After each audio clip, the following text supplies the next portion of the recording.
Oh, Mike? sounds pretty good Yeah, on the this audio end. sounds great. Okay. Sometimes we get glitches, sometimes with the video, but we just hope that doesn't happen. Okay. Okay.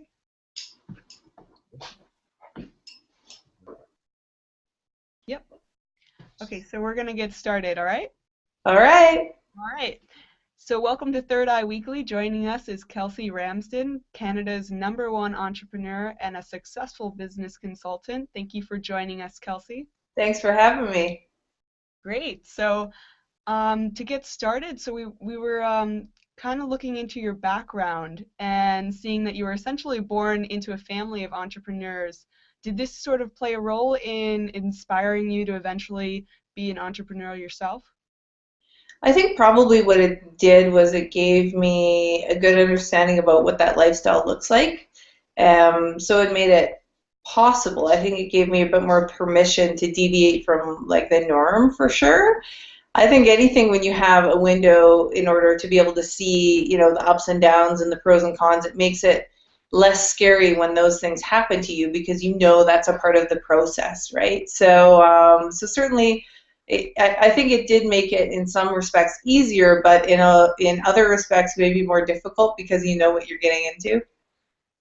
So, what are some of the qualities you think it takes to become a successful entrepreneur? I think resilience would be the very first one.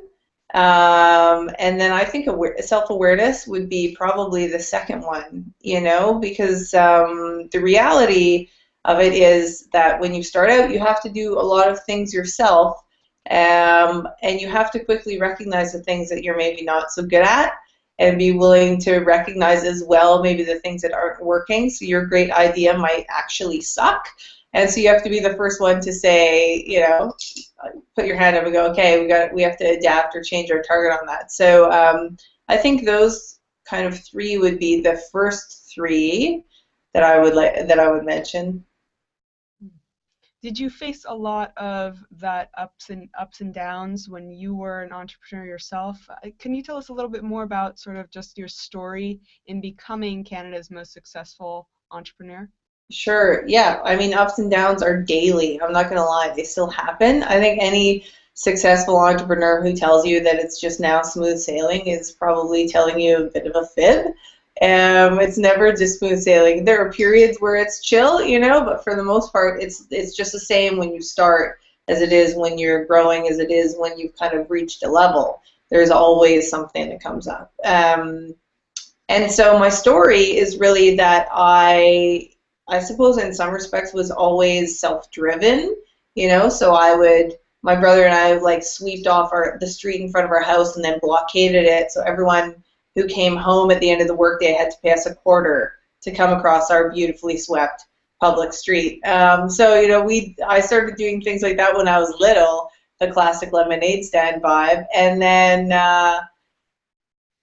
went on and worked for other people predominantly, through undergrad and all that kind of stuff. And then I worked construction for my family, had a contracting business. And so I worked construction every summer. So I became familiar with construction and then worked for some other contractors. And the story goes, I decided to stop doing that and wanted to maybe do something different. So I did my MBA. And at the conclusion of my MBA, I became a consultant, a management consultant. And I did that for 6 months and realized it wasn't really jiving for me. And so I quit. And that day basically looked like I walked into my office and I looked at my boss and thought, if I had $100, would I put it on her or on me? And I chose me. So that's not to say she wasn't a smart gal. In fact, she's a lot more, book smart than I could ever claim to be. But in terms of kind of my long-term success planning, I put my money on myself. And so I started my construction business. That's how it started. And then I grew that business up and started other supplementary businesses like land development and equipment and that kind of stuff. So that's what led to be Canada's #1 female entrepreneur a couple of years in a row. And then we have 3 children, so they are now 8, 4, and 2. But when our littlest guy was 2 months old, I was diagnosed with cancer. So I had to put those businesses into management right away. And that kind of by no, great brilliance of my own led to the kind of 180 of my career, which was going from owning these big businesses, which I still own one of them, to doing the work that I do now, speaking and teaching and consulting, predominantly either entrepreneurs that are starting and scaling, or corporates, people who are working corporate, who want something on the side and want to start slowly building it and bridging it to the point where they retire from their corporate career and do their own thing. So yeah, that's my story, and that's how I got to today. So speaking towards these businesses, how have you been able to place these business models into a frame of life philosophy? Into a frame of life philosophy, like how have I built them in a way that gives me work-life balance? Yeah. Right. That's the magical question, isn't it? So work-life balance to me, I mean, I have a bit of an unpopular stand on work-life balance. I'm not a believer in that you can have it all. I'm a believer in that you can have what you want the most. And I think that the way that work-life balance is kind of pitched now is that at all times, there's this magical moment and the sky parts and your email inbox is totally empty and everything is going smooth and your kids are, rooms are clean and you just landed a big deal at work. Like everything is just chill and you're making everything on time and like you're just in the easy breezy. And I have never known that to be true. I think balance starts with yourself. I think balance is that the entrepreneur is balanced and able to respond instead of react to changes and adaptations. And I think that's where real balance lies. And so for myself and my businesses, what that means is being really clear on kind of back to the what do you want most, like how much is enough? If it is that I want to pick my kids up from school, what does that mean in terms of do I have to hire someone else to work and I make less money, but that's part of what I want? Or does it mean I say no to gigs because, it corresponds with something that I want to attend in another part of my life? And so, again, it comes down to that kind of that centered self and being really clear on what it is that you want. I think a lot of us kind of subscribe to what we should want as opposed to getting really, really clear on what drives us. It keeps us nourished and keeps us coming back for more on the days that are just total bummers, man.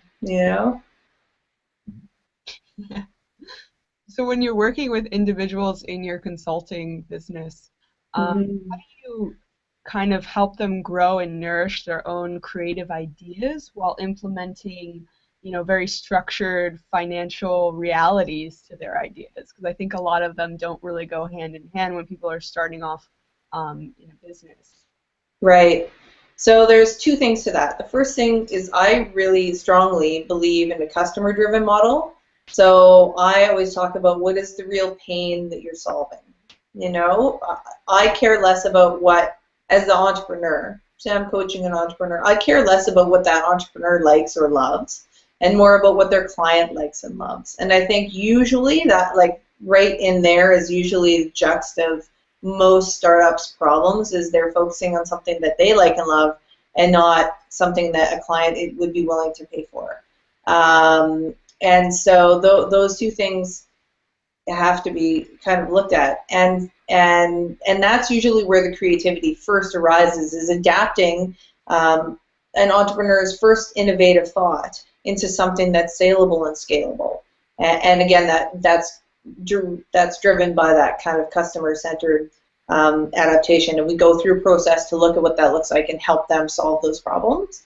And then the second thing is really, it's like an inside job, right? It starts with the entrepreneur. So for me, I do this thing called Compass Over Maps, which is something I developed, which is, we all had some kind of idea about what our life would look like. Insert age here. When I was 20, I thought this was going to be how it played out. And when I do this in like groups of people, the odds are, and then every time it's been virtually the same, 4% of people are still on their original map. 96% of us are not on our original map. We're like somewhere in the Tules or took a different route or something. And so the map no longer applies. And so we find ourselves making decisions and constantly feeling like we don't really know what we're doing because we're not on the path, or you start this business and now it's not what you thought it was. So I work with them to understand what their compass looks like. And that really goes down to super fundamental who you are at your core, what it is that you do well, and why it is you show up. And then it helps you to make decisions. You can look at your compass and go, yeah, I mean, okay, so I can do a joint venture with this guy, or I can sell my business, let's say. And you look at what your compass says and align it to which one is going to do more of those things, as opposed to any other way of making a decision. And the successful metrics on following that system have been pretty astounding. So that those are kind of the two ways that I would work with an entrepreneur who showed up and said, you know, I've got these ideas, I want to do something, I want to scale, or even a corporate person who's looking at doing that same thing. It's both what is it that you're trying to solve, and who are you and how are you individually and specifically going to succeed in solving that? Because again, you have to still show up on the bad days, and what's going to make you want to do that, you know? Right. Do you think an inability to address those two questions could account for why we have such a high rate of failure among entrepreneurial ventures? Because I mean, like for instance, construction business, been like a 36% 5-year survival rate. I know there are a lot of others that are also kind of in decline. Yeah, I think a lot of it is not addressing those two sides of the coin, you know, and I think a lot of it is, in some respects, the me too, you know. So someone will go, oh, well, that's a good idea. I'm going to do something just like that, but switch it just a little bit, you know, or I'm just going to charge a little bit less, or I'm just going to do this other thing, and they don't look at the true competitive landscape. So let's talk about reducing your price, right? So I'm going to do the exact same thing for a little bit less, and assume that's going to get me market share. To that notion, I've always said the least loyal customers are the ones that value the price over the value of the product. You know, so they're more likely to switch to the next lowest price guy. As soon as some other guy Me Too's it and charges 10 cents less, all that hard work and all those customers you gain are gone. And so, you know, it's oftentimes it's not understanding your customer well enough, or not understanding yourself well enough and what it is that you're capable of and can do, and how it is you're going to continue to show up, that does cause a lot of that problem. But I will say this, I think another epidemic is kind of this, the two sides of the fakepreneur syndrome. So one side would be people who think of entrepreneurship as a sexy lifestyle, which is super easy, everyone's doing it, everybody's making $1 million online, you know, and so they get a business card and they start a website and they think it's going to be easy street. And so, as you know, that doesn't happen. I mean, you may be the lucky 1% guy, but the other 99% of the people don't have that kind of success. And so that's the one side of it. The other side of it is people who are real entrepreneurs. And to me, an entrepreneur is just someone who is willing to take on a bit more risk to solve a problem. And those people might not be making money. So they deem themselves as not successful. They're not real entrepreneurs because they're not, you know, driving bottom line profits. And that's most of us, quite frankly. Most entrepreneurs for a very long time make no money. I mean, that's the reality of it, right? And so those people feel somehow like they're not really doing it. Like they're kind of, you know, they're not up to snuff because they, again, compare themselves to these kind of A1, grade A stories of people who have been in the game for 8, 10, 15 years. And so again, it's kind of that two sides of that story. The people who aren't prepared to do the work, or the people who are doing the work who drop out because they just feel like, oh, you know, I'm not doing it like Mark Zuckerberg, you know? Well, yeah, there'll be like 5 Mark Zuckerbergs in a generation. And again, if you're one of the lucky 5, awesome, but then there's a whole host of other people doing well, you just don't see them, or you only see them in their most shining moment. And then you compare yourself to that. It's like the airbrushing of entrepreneurship. Everybody's looking at, like, you know, the swimsuit edition. and it's just not real. What would you say about this whole movement towards social entrepreneurship? Do you think that's more of a sustainable new wave of building a business in our current economic landscape?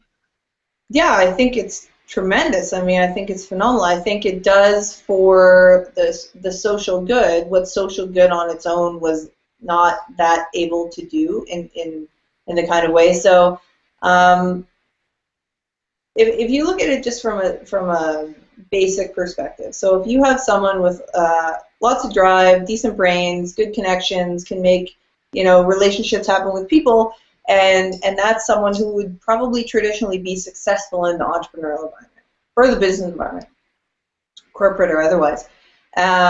Those types of people don't tend to want to make a lot less money to do equally as difficult, if not more difficult, work in the social sector. So I think it's phenomenal when those people use their assets themselves, essentially, to go and achieve what they were going to achieve anyway, and couple that with something that they can give back. I think it's a tremendous model. I do think it's sustainable, and I think the more that it's explored, it's very new in the landscape of commerce. Social entrepreneurship is a very infant aspect of our commercial system, and I think that it's only going to get better. And the delivery methods will get better, and the uptake, as demographics change, the uptake will only increase, and I'm just stoked on it. I think it's great. So opportunities are certainly everywhere, but sometimes they don't seem as obvious at times. How do you help clients recognize the opportunities that are available to them, even the more hidden ones? Right. So here's the thing. I think people think it's going to come down like a big sack of money, like, oh, and knock them over the head and go, oh my gosh, the big idea, right? The big idea doesn't tend to happen that way. Like, the big idea happens slowly. It's an evolution. And the greatest encouragement that I give to people, like, it was the first talk I ever gave was a TEDx talk. It was the worst talk I ever gave, actually. You can see it on TED's website if you'd like to witness me totally being mediocre. But the essence of the talk was quite exceptional, which is, I fundamentally believe that play is the new PhD. Like, if you really want to be an expert, you should understand how you can get your mind to be nimble, right? And start twisting things around, and it's like leftover soup, right? You throw a bunch of different stuff in, and voila, it's amazing. And you might not be able to reproduce it, but had you not given some different things a try? And essentially everything is just a mashup of something that already exists. And so what I advise my clients to do, quite frankly, is, set aside your big idea, or what you think is your big idea, and go and explore something. Put yourself out of your comfort zone, expose yourself to new ideas, and more often than not, they will come back and go, oh my gosh, I was riding my bike and I had this idea happen, or I was driving in my car and it hit me. It was right in front of me. I couldn't believe it. Those kind of conversations happen all the time, and because it is a way to let your mind, I guess, for all intents and purposes, kind of freestyle. And we oftentimes don't do that. We think that sitting at our computer, we're going to miraculously solve the big question. And in fact, a lot of research, I mean, there's mounds of scientific research done on the subject, but in anecdotal research, like Albert Einstein solved almost every single one of his material discoveries happened when he was riding his bike. Because he was just kind of in the flow, and the subconscious and conscious were mixing together, and all of a sudden, oh, aha, the theory of relativity. So for me, that's my greatest advice, and I walk people again through a process of how do you go from this very linear thinking to kind of the more abstract state. So yeah, I do a lot of that in my work too, when people get stuck. Great. Well, that's all the time we have right now, Kelsey. Thank you so much for sharing some of your knowledge with us. We really appreciate it. No problem. You're very, very welcome. Thank you. So yeah, we'll send you a link to the video and the podcast and everything when it's all up and ready. Awesome. So will you guys do like a little promo out, like to check Kelsey out, go to kelseyramsden.com, blah, blah, blah, blah, blah, blah. Yeah? A link to your website, any social media plugs you want, all on our homepage for the broadcast. Okay, cool, cool. Thank you. Awesome. Yeah, thank you. Have a great Thank day. you. Yeah, no worries. You too. Bye. Bye. Bye.